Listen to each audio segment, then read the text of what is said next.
Boomer Sooner, I want to pick your brain about something. I'm an OU fan, and I think we've got the team, the content to get to the national championship this year. Now, in kind of our day and age, you're a nuanced guy, a very cerebral guy, and I want to kind of get your input on this. We've lost to Kansas State a couple of years in a row. We lost to Iowa State a couple of years in a row, and the thing that kind of gets me, you're not going to beat Lincoln Riley twice in one season. I think Tom Herman and both those coaches and Baylor have witnessed that. However, when people kind of talk about games we shouldn't have lost the last couple of years, I contend with that on the presence of the athletes we have. But we have been flat out coached with lesser talent at times, and that's why I give Matt Campbell so much, and Kansas State, but Matt Campbell so much credit at Iowa State,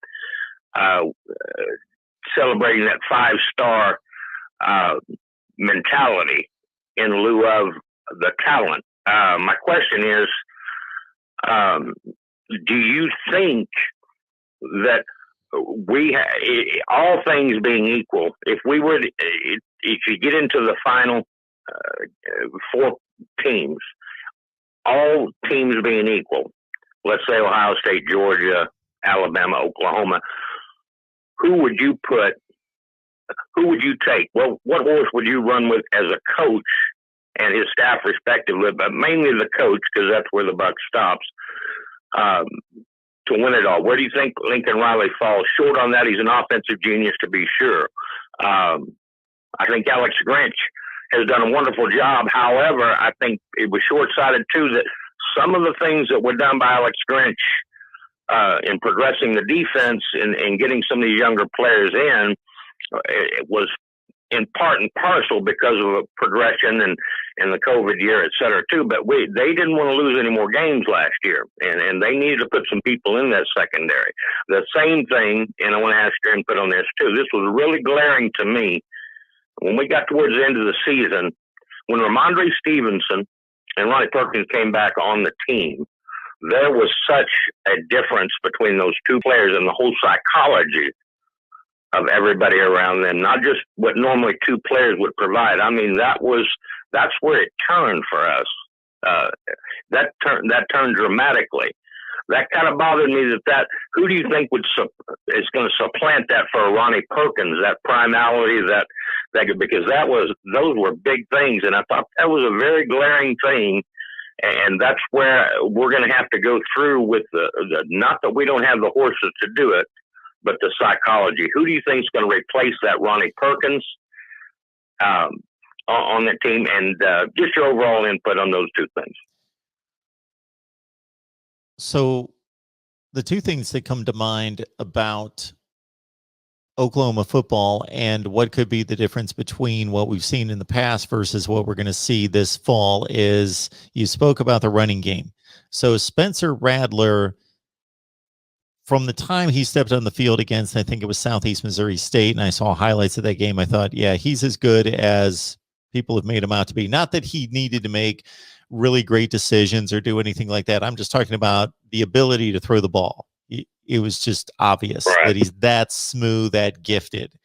Now, doing that and then in difficult conference games, making the right decisions and the right reads, that's another level of play. That goes from taking just arm talent and footwork to decision-making and processing between the ears. He made a couple mistakes in those games, in the ones that they lost. He largely played really good games. He just made critical mistakes at the wrong times. What I think happened was, when you mentioned Ramondre Stevenson coming back, is that the ground game only averaged like 3 or 3.5 yards per carry the first several games of the season. Once they got him back and they got rolling, the pressure that they were able to take off of Spencer Rattler the rest of the year was enormous. He only had to throw the ball like 25 times in a number of those games because they were running the ball so well and the defense was so good. So I think that's key. That's a key factor. And you know that they lost Creed Humphrey along the offensive line, but they should be nearly as good as they've been which is typically one of the best offensive lines in the country. And I love Eric Gray. I think he's going to be a tremendous addition, and he can catch the ball out of the backfield. So I think a key in this is continuing to make Spencer Rattler a guy that's they're going to have to place it in his hands at some point, but having that tremendous running game to take the pressure off of him and make it truly a two-dimensional offense. The point you make about Alex Grinch's defense that I kind of find fascinating to see how they progress this year is that, okay, they had some defenses, as you know better than I do, in the last 5-6 years that were around 100th, 105th in the nation. And then they improved it to the 60 to 70 range. And now Alex Grinch has brought that to the top 15 to 20. But can they maintain that level of play against the kind of teams that they're going to face in the playoff? I would have liked to have seen them match up in the bowl game last year with Florida's complete personnel, because that would have been a heavyweight matchup to see, okay, here's an Oklahoma defense that is just taken off and is just strides better than what it's been. It's a top 15 defense statistically. Okay, they're facing one of the top 3 to 4 offenses in the country. What's this going to look like? Because this is kind of a playoff matchup, at least on those two sides of the ball. So Alex Grinch has done a great job, but can they contain a Clemson offense, Ohio State offense, Georgia offense, etc.? We don't know. That's where it gets to checkers over chess, chess over checkers. I mean, that's where I do see this, because I always think Kansas State games, even fair point on Spencer Rattler's mistakes, they shouldn't have been that close. Even when you look at the mistakes he made, in contrast to what the game should have been in relation to talent, it shouldn't have been reduced to that. And on him, in my opinion, that's part of it. However, again, the psychology, I guess it hit me with Ramondre and Perkins last year. That energy reminded me of where Barry Switzer, as far as a motivational person, or to bring that synergy to a team together for that Ronnie Perkins himself to really get that defense going. I thought, well, that's kind of a coaching thing also, in my opinion. That's what worried me about losing him. He was like Mike Tyson stepping into the ring when he came back when he came on the field and rejoined the Sooners. It was that much difference when you go back and look at the games on them. We had very good production. Grinch has done a really good job. Trey Brown, Trey Norwood really came along from what they were. But I guess it does have to do with where do you stand if you were to get down to a playoff game, pick your 4 teams. Who do you like? Saban, I think, has got the complete thing because it's delegated to the best that can do that as far as assistants. And that's why I worry about Sarkisian, because Texas has got the talent. If he can replicate, he doesn't have the Alabama team, but he's got he's got it pretty damn close with Texas talent. They're going to be very, very dangerous. Bijan Robinson, people forget that man averaged 19 yards a carry in high school. I was shouting his horn. That kid is very, very good. And Texas, to me, is being very, very underrated in many, many respects in this honeymoon period right now, because they've got a lot going on. But coaching-wise, do you think that Lincoln Riley and Alex Grinch have arrived, if things progress, to where they would be able to take over that coaching part of Saban or Dabo Sweeney and those of Ryan Day? And do you think that they could overcome that?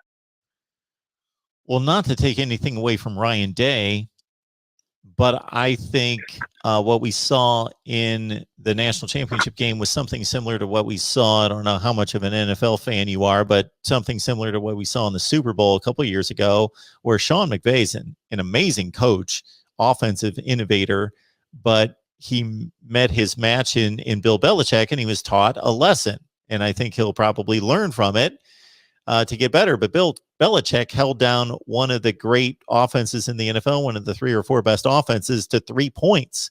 And so I think there's a number of ways, and I've discussed it here, in a number of conversations that, at least in my perspective, that Nick Saban outcoached, and not just him personally, but his staff. He's responsible for it. His staff outcoached Ryan Day's staff.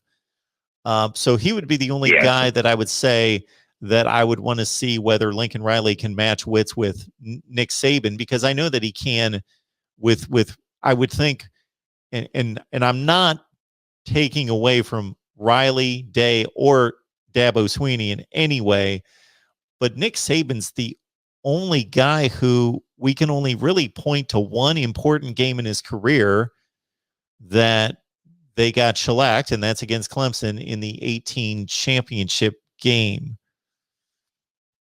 Right. I think Lincoln Riley's a tremendous coach. I think he's one of the 5 or 6 best in the game. And again, there's just something about Saban, and there's just something about Saban and the ability that he has just to run that process over and over and over. And they say that teams reflect their coach. Well, in this case, his teams always play with great discipline, great fundamentals, great intensity. They're always in the right spot. They play with poise. They don't get overwhelmed. You know, they've been down in big games. The Georgia game by 2 scores in that game. They came back and won a national championship. They didn't. So we haven't seen that consistently out of any of the other programs that are right below them. Clemson, to a certain extent, but they usually had Deshaun Watson, and that's a whole other deal when you've got that kind of quarterback.